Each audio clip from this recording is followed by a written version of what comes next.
میری ان سے پرخلوص گزارش ہے کہ اپنے حوصلے کو بلند رکھیے اور اللہ کی ذات پر پہلے سے زیادہ توکل کریے اور محنت کریے، جستجو کریے، اور میں بھی یہ کوشش کروں گا کہ انشاءاللہ تعالی مہینے میں کم سے کم ایک دن گلبرگہ ضلع میں آؤں، نہ صرف گلبرگہ شہر بلکہ گلبرگہ ڈسٹرکٹ میں جہاں پر بھی ہماری تنظیم مضبوط ہوگی وہاں پر بھی ہم جائیں گے، چاہے وہ جلسہ ہوگا یا اس طرح کا اجلاس ہوگا یا پھر ذمہ داروں سے ملاقات ہوگی تو میں انشاءاللہ تعالی ضرور آؤں گا۔ میرا بھی مقصد یہی ہے، جماعت کا پیغام یہی ہے، جماعت کا نصب العین بھی یہی ہے کہ بھارت کی جمہوریت میں مسلمانوں کی ایک سیاسی قیادت بنے، مسلمانوں کے ایک لیڈرشپ بنے، مسلمانوں کی ایک سیاسی آواز بنے، مسلمانوں کی ووٹ کی اہمیت دوبارہ پیدا ہو، مسلمانوں کے ووٹ کی اہمیت دوبارہ پیدا ہو۔ اور جب یہ چیزیں اسی وقت ممکن ہوگی جب ہم تمام متحد ہو کر اپنے ایک مرکز سیاسی سے وابستہ ہو کر اپنی جماعت مجلس اتحاد المسلمین کو مضبوط کریں گے۔ یقیناً ہم مختلف مسلک سے اور عقیدت سے عقیدے ہمارے ہو سکتے ہیں، مگر یاد رکھیے وطن عزیز کے جو حالات ہیں وہ حالات ہم کو اور آپ کو پکار کر یہ کہہ رہے ہیں کہ آپ کو اپنی ایک سیاسی قیادت کو بنانا ضروری ہے۔ میں پھر سے اس بات کو دہرا رہا ہوں کہ میں گلبرگے کے اس تاریخی روحانی شہر کو آنے کا مقصد ایک ہی ہے کہ یہاں سے آپ کی ایک زمینی سطح سے آپ کی لیڈرشپ پیدا ہو، آپ کے ووٹ سے آپ کا نمائندہ کامیاب ہو، تاکہ کرناٹکا کی اسمبلی میں جا کر وہ مظلوم عوام کی ایک آواز بن سکے۔ میرا ماننا یہ ہے، بلکہ میری جماعت کا ماننا یہ ہے کہ بھارت کے مسلمانوں کے تحفظ کے لیے، بھارت کے مسلمانوں کی شریعت کی حفاظت کے لیے، بھارت کے مسلمانوں کی ثقافتی اور ان کے کلچر کی حفاظت کے لیے، بھارت کے مسلمانوں کی تعلیمی معیار کو، لٹریسی ریٹ کو بڑھانے کے لیے، ڈراپ آؤٹ ریٹ کو کم کرنے کے لیے، نوکریوں میں مقام حاصل کرنے کے لیے، پولیس کی ناانصافیوں کے خاتمے کے لیے یہ بہت ضروری ہے کہ ہم اپنی ایک قیادت کو بنائیں اور وہ ہمارے ووٹوں سے جیت کر کامیاب ہو کر، چاہے وہ اسمبلی ہو، پارلیمنٹ ہو، بلدیہ کے انتخابات ہو یا ضلع پریشد کے الیکشن ہو، وہاں پر جائیں۔ اسی کے اوپر مجلس اتحاد المسلمین کام کرتے جا رہی ہے، کام کرتے آ رہی ہے، اور یہ مجھے یقین ہے کہ انشاءاللہ تعالی میں اس دنیا میں رہوں یا نہ رہوں، یہ کام اللہ اپنے فضل سے، اپنے کرم سے، نبی کریم صلی اللہ علیہ وسلم کے صدقے اور طفیل سے یہ کام جاری اور ساری رہے گا۔ میری آپ سے پھر سے گزارش ہے کہ آپ مجلس کو مضبوط کریں۔ مجلس کو مضبوط کرنے کا مقصد یہ ہے کہ آپ کی ایک آواز ہوگی، آپ کے ووٹ کی اہمیت ہوگی۔ ہم اتنی جلد بازی میں اور بغیر کسی تیاری کے ہم الیکشن میں حصہ لیے بلدیہ کے، اور الحمدللہ گلبرگہ شمال سے اگر میں غلط نہ ہوں تو 10,500 کے قریب ہم کو ووٹ حاصل ہوئے۔ یہ بہت بڑی کامیابی ہے، یہ ایک بہت بڑی کامیابی ہے کہ نہ ہم انتخابی جلسے کر سکے، نہ پوری طرح سے تیاری کر سکے، اور ایسی جماعتوں سے ہمارا مقابلہ ہوا جو برسوں سے گلبرگے میں ان کی جڑیں مضبوط ہیں۔ تو انشاءاللہ تعالی ہمارا کام جاری رہے گا اور ہم کو اپنے حوصلوں کو بلند رکھنا پڑے گا۔ دوسری اہم بات جو میں آپ سے یہ عرض کرنا چاہ رہا تھا کہ ابھی الیاس سیٹھ بولے کہ صاحب مجلس کے مخالفین یہ شکایت کرتے کہ آپ زیادہ کانگریس کو بولتے، بی جے پی کو کم بولتے۔ یہ پارلیمنٹ کی آپ میری ہر تقریر اٹھا کر دیکھ لو، آپ پارلیمنٹ کی ہر تقریر، ہم وقت کی جو حکومت ہے بی جے پی کی ہے، نریندر موڈی اس کے وزیر اعظم، سب سے زیادہ تنقید اگر پارلیمنٹ میں کھلی الفاظ میں اگر کوئی کرتا ہے تو اسدالدین اویسی اور امتیاز جلیل کرتے ہیں۔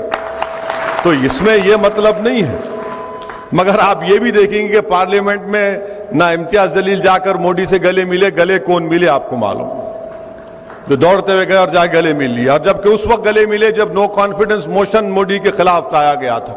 تو یقیناً ہم سب کے خلاف بولتے ہیں، کیونکہ جو سچائی ہے اس کو بیان کرنا بہت ضروری ہے۔ اب مثال کے طور پہ آپ دیکھیں گے کہ کل ایک فنکشن ہوا، ایک انفارمیشن کمشنر ہیں جناب، انہوں نے ساورکر کے اوپر کتاب لکھی، اور ساورکر کی کتاب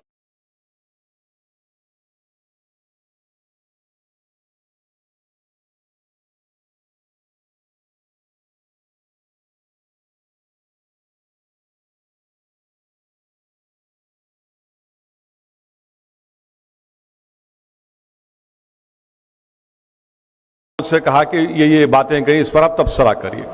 تو سب سے پہلی بات، الیاس سیٹھ صاحب کی شکایت دور کر دے رہا ہوں، اور کانگریس والوں کو بھی شاید سن کے تھوڑا اچھا دیکھیں گا.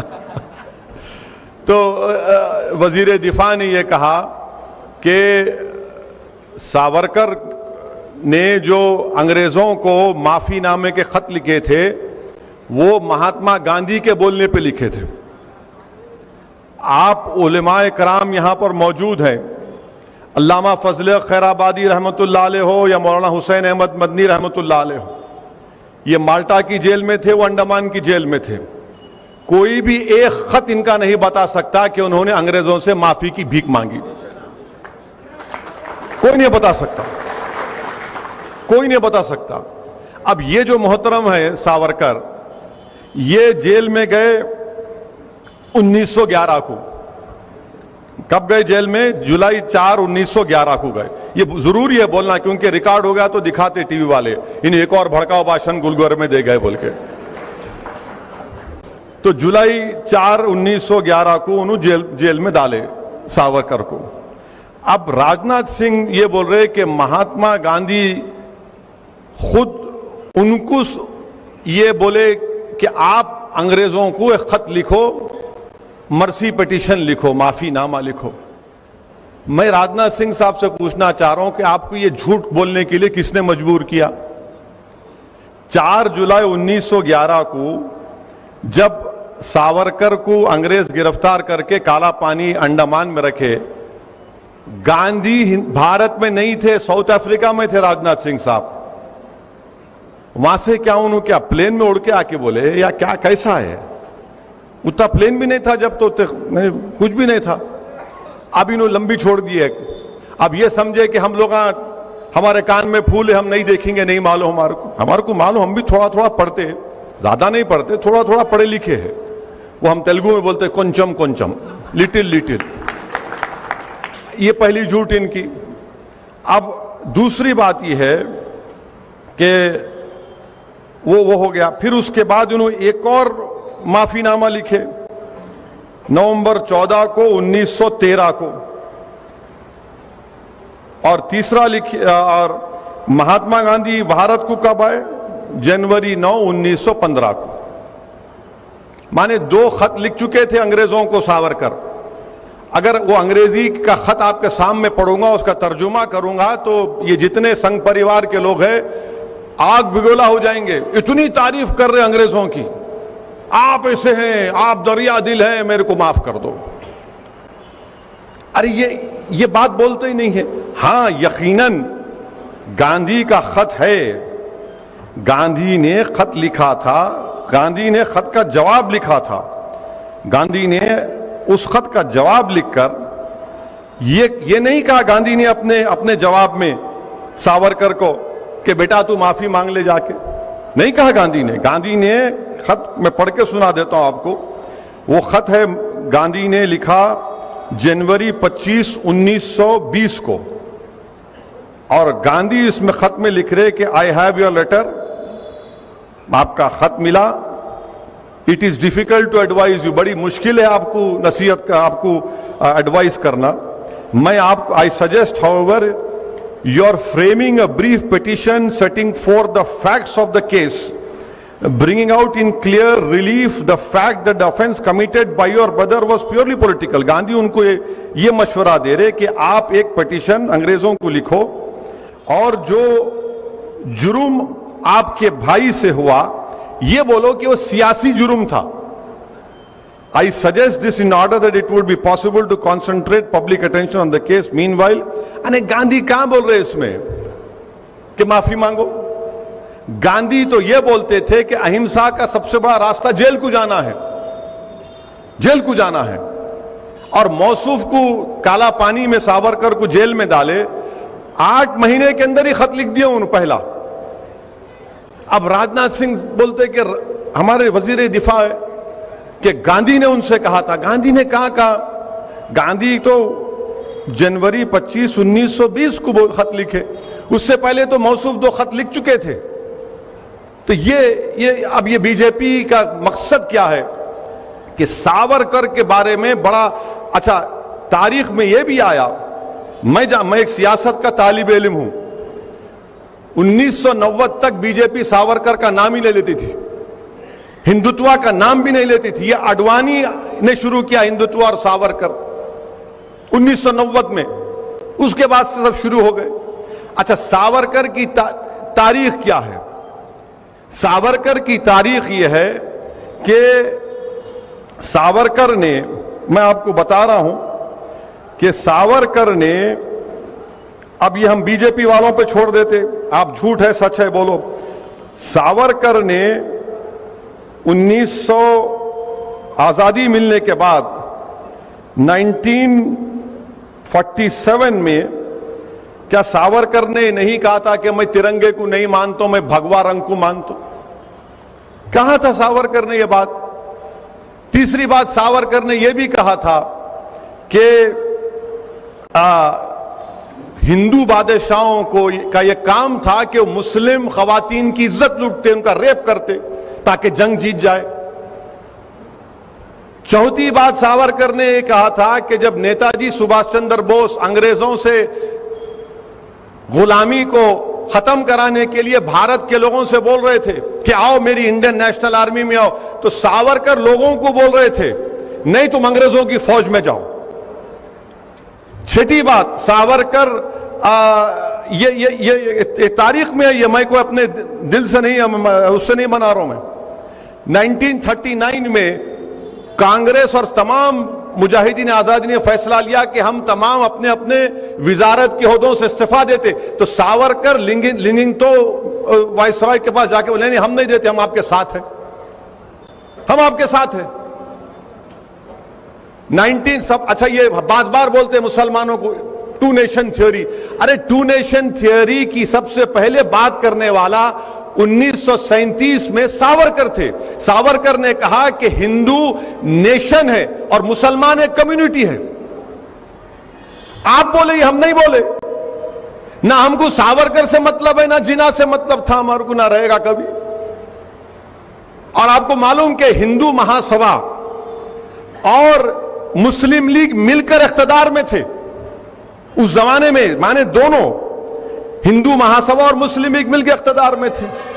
اور آخری بات، ساورکر مہاتما گاندھی کے قتل میں ملوث تھے.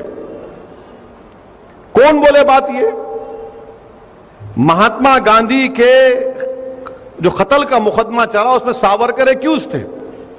کورٹ نے ان کو کہا کہ ان کا جو پی اے تھا ساورکر کا، باجے نام تھا، وہ جو ایویڈنس دیا اس کو قانون میں کیا ہے کہ کورابوریٹ کرنا، میں نے صرف میرے بولنے پہ نہیں بلکہ الیاس سیٹھ بھی بولنا، وہ نہیں کر سکا. مگر جسٹس کپور جو سپریم کورٹ کے چیف جسٹس تھے، کمیشن آف انکوائری بنایا گیا، انہوں نے اپنی رپورٹ میں کہا کہ ساورکر کے گھر میں گاندھی کے قتل کی سازش ہوئی.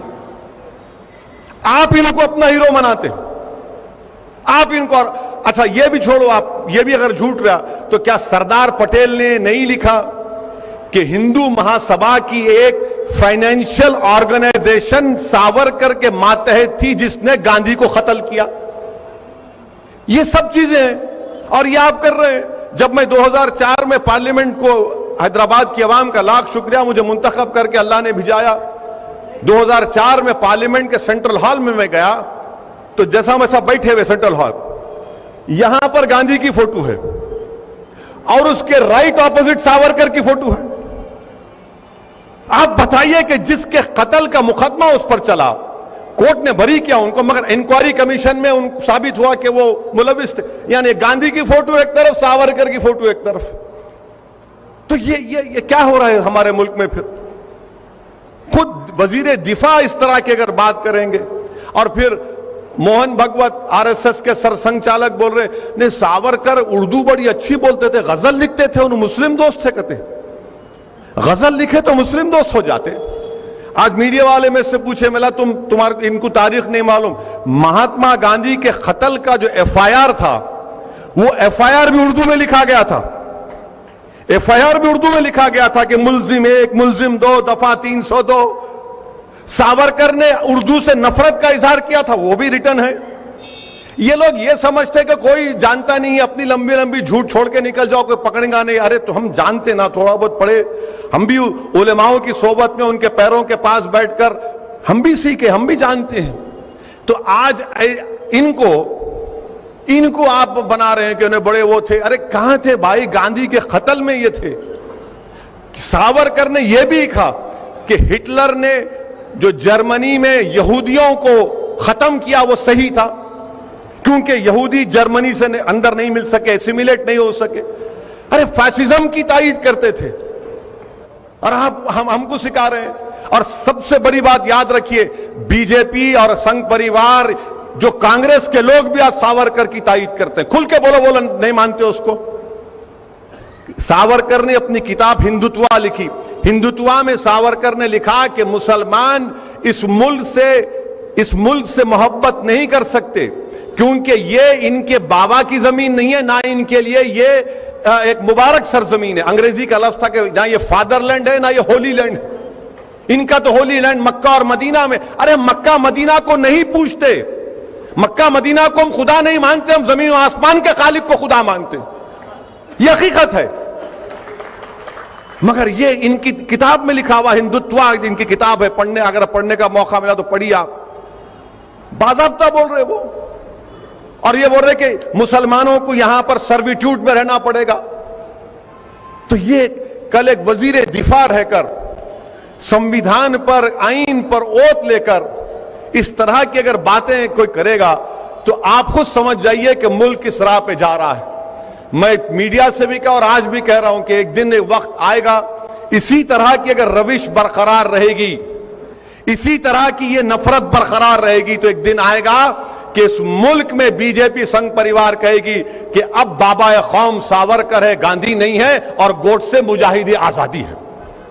یہ سلسلہ اگر چلتا رہے گا تو یہ شدت پیدا ہو چکی ہے. یہ تاریخ کو توڑ کر آر ایس ایس جو ہے آدھی سچ بولتی اور پورا جھوٹ بولتی. ان کی حقیقت ہے پوری چیزوں میں.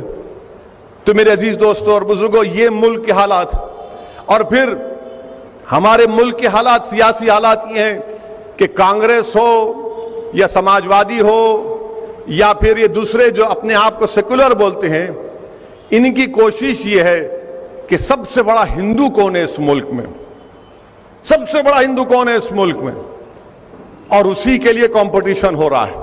آپ دیکھ لو، تھوڑے دن پہلے کانگریس کا ایک جلسہ ہوا تھا، پھر سماجوادی کا بھی ہوا. میں یہ کہہ رہا ہوں کہ میں یہ نہیں بول رہا ہوں کہ میں سب سے بڑا مسلمان ہوں. میں یہ کہہ رہا ہوں کہ اس ملک میں جو ملک کی خوبصورتی ہے، اس ملک کا کوئی مذہب ہی نہیں ہے، بھارت کا کوئی مذہب نہیں ہے. بھارت پورے مذہب کو مانتا بھی ہے، اور اگر کوئی نہیں مانتا تو بھارت اس کو ہی بولتا تو بھی تیری خواہش ہے تو اس پر چل. مگر یہ جو کمپٹیشن چل رہا ہے، اس کمپٹیشن کو آپ کو دیکھنا ضروری ہے. اور یہ تمام سیکولر پارٹیاں یہ سمجھتی ہیں کہ مسلمان کہاں جائیں گا، اس کو تو ہم ایک کونے میں کر کے دبا دیے، لا محالہ ہمارے ساتھ آئیں گے. یہ آپ کو فیصلہ کرنا ہے. کیوں جائیں گے ہم لا محالہ؟ کیونکہ ہم مجبور ہیں ان کے ساتھ جانے کے لیے. اگر آج یہ لوگ اس طرح کا کمپرومائز کرتے جائیں گے تو پھر یاد رکھیے ہماری تہذیب پر، ہماری ثقافت پر، ہماری شناخت کے خطرے پیدا ہو جائیں گے. مجھے اس بات کا خطرہ ہے. میں دیکھ رہا ہوں ان چیزوں کو، محسوس کر رہا ہوں کہ اس طرح اگر ہر چیز کو یہ لوگ نہیں یہ کرنا ضروری ہے، یہ ختم کہاں ہوگا پھر. اور علماء اور مفتیاء اکرام فرماتے ہیں، اولیاء اللہ فرماتے ہیں کہ اگر تم ایک مرتبہ برائی کے دروازے کو کھولو گے تو پھر ختم، پھر یہاں سے نیچے ہی جاتے، آپ اوپر نہیں آتے. کمپٹیشن ہو رہا ہے. اسی لیے میری آپ سے گزارش ہے کہ اس ماحول میں ہم کو اپنے حوصلوں کو بلند رکھنا ہے، اپنی سیاسی طاقت کو مضبوط کرنا ہے. میں پھر سے کہہ رہا ہوں کہ بی جے پی کو ہرانا صرف مسلمانوں کا کام نہیں ہے، بی جے پی کو ہرانا دلتوں کا بھی کام ہے، او بی سیز کا بھی کام ہے، اعلیٰ ذات کے ہندوؤں کا بھی کام ہے بی جے پی کو ہرانا. وہ لوگ الیکشن آتا تو اپنی ذات کے اوپر اپنی ذات کے لیڈروں کو مضبوط بنا دیتے ہیں، ان کو ایم ایل اے بناتے، ایم پی بناتے، منسٹر بناتے. ہم کیا بناتے؟ ہم خالی بینڈ باجے کی پارٹی ہیں. جب شادی کی بارات نکلتی دولہے کے گھر سے تو بینڈ باجا اگر کوئی رکھتا ہے, نہیں رکھنا چاہے رکھتے ہیں, تو آپ دیکھو یہ شادی خانے کے باہر بینڈ باجا روک دیتے, اندر مت آ, چل بھاگ. یہ حال ہمارا ہو کے رہے گا, یہ حال ہمارا ہو کے رہے گا. ہمارا کام سالی ووٹ ڈالو, ووٹ ڈالو. نہیں نہیں نہیں, گلبرگہ کا بلدیہ الیکشن ہے, زندگی موت کا فیصلہ ہونے والا ہے. ارے کتنی الیکشن میں زندگی موت کا فیصلہ نہیں ہوا, اور پھر ہم روز مرتے, اس کے بعد کوئی پوچھنے والا نہیں ہے. ابھی ہمارے بھائی بتا رہے تھے کہ کانگریس کے 2 لیڈرز, کیا نام ہے ان کا,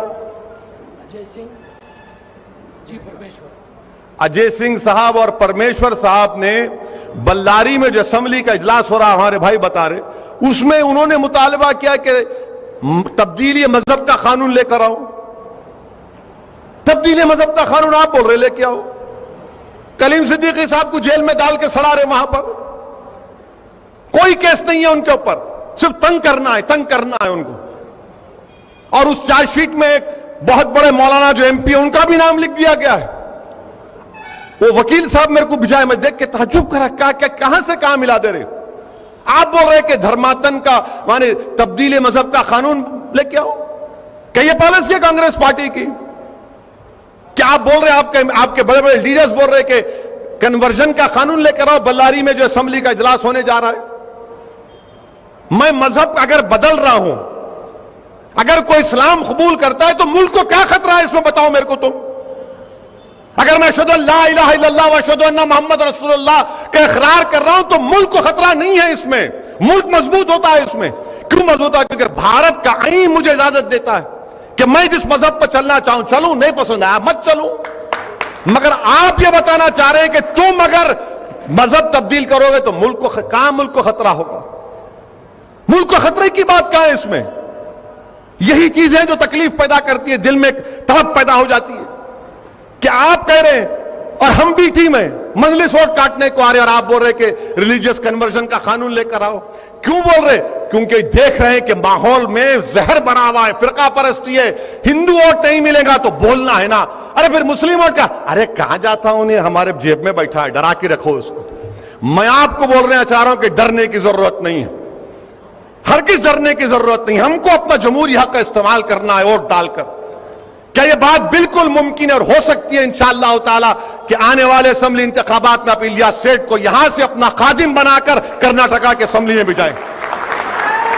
میرے عزیز دوستوں اور بزرگوں, یہ چیزیں دیکھیے آپ, ایک طرف تو یہاں ساورکر, ایک طرف آپ کانگریس بول رہی کہ بلاری کے اسمبلی کے اجلاس میں یہ کرو. تو یہ ان چیزوں پر آپ تمام کو ہم کو غور و فکر کرنا ہے. ایک متحدہ طور پر ہم کو آگے بڑھنا ہے, اور میری آپ سے گزارش ہے کہ مجلس اتحاد المسلمین کو مضبوط کریے. انشاءاللہ تعالی اور بھی تفصیل ہوگی, تفصیل سے بات چیت ہوگی. میں تو کرناٹکا گورنمنٹ سے یہ کہوں گا کہ جب سابقہ رکن پارلیمان گلبرگہ کو آئے تھے الیکشن ہار کے پہلی مرتبہ آئے تھے نا, الیکشن ہارنے کے بعد پہلی مرتبہ آئے تھے. ہاں 2 سال کے بعد آئے. ہم تو 2 سال میں 10 مرتبہ آ گئے یہاں پر ماشاءاللہ سے. آئے تھے, آئے تو جلوس کی شکل میں آئے نا, تو بھائی 11 ربیع الاول کا جلوس الاؤ کرو نا آپ میلاد کا. انہوں جلوس میں آ سکتے تو ہم جلوس نہیں نکال سکتے. جب کھرگے صاحب کا جلوس نکل سکتا تو رسول اللہ صلی اللہ علیہ وسلم کا جلوس نہیں نکل سکتا. گورنمنٹ کو دینا چاہیے. ارے ٹھہرو ذرا بولنے دو. ارے سنو ذرا, خالی نعرے لگا رہے.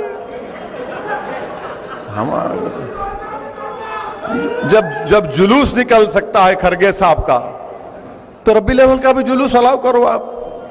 ان کو بھی کووڈ کے گائیڈ لائنز ہے, ہمارے کو بھی دو, ہم بھی نکالتے. اب اس کے بعد بولیں گے دیکھو انہوں آ کے بھڑکاؤ بات کر کے چلے گئے. بھڑکاؤ بات کیا کیا بولو آپ. ان کا جلوس نکلا نہیں نکلا کھرگے صاحب کا؟ نکلا نا. ہاں یہ بھی دو آپ, یہ بھی دو نا بھائی. یہ تو ساری کائنات کو آزادی ملی اس دن, شیطان بھاگا کود کے, آپ نہیں دیں گے. تو یہ چیز ہے, یہ جب سچائی کو بیان کیا جاتا ہے